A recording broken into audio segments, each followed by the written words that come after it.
Ladies and gentlemen, we've got massive breaking news. James O'Keefe is out here exposing everybody. Dan Bongino. For the last 5 years, nobody was louder than Dan Bongino about keep the pressure on their necks, talking about the intelligence community until they release the Epstein flight logs and the Epstein client list.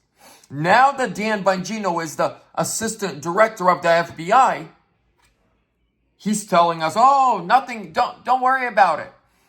Epstein did kill himself. Yeah. There's nothing there. You all saw the interview on Fox News last week with Maria. But James O'Keefe is saying that there's a whistleblower that came forward and said that Dan Bongino was actually brought on to be the director of the FBI to silence him. Because he used to be the loudest voice about releasing the Epstein flight logs. They had to shut him down. This is, I want to believe it, and I do believe James O'Keefe, but at the same time, I'm like, I respect Dan Bongino. How is this happening?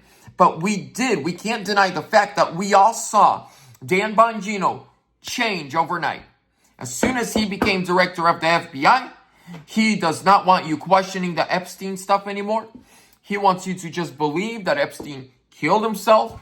Kash is doing the same thing.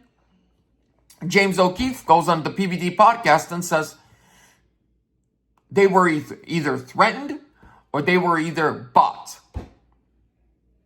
And honestly, until everything is released, I'm going to believe James O'Keefe.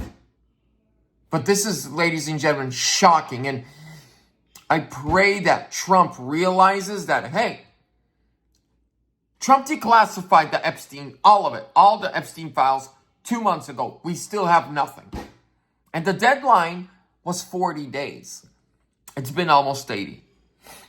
So I'm going to believe James O'Keefe until Kash Patel, Dan Bongino, and Pam Bondi prove otherwise.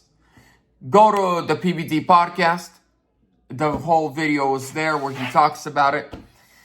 Man, this Epstein stuff, ladies and gentlemen, it goes deeper, it goes further and wider than we could have ever imagined. Trump 2028.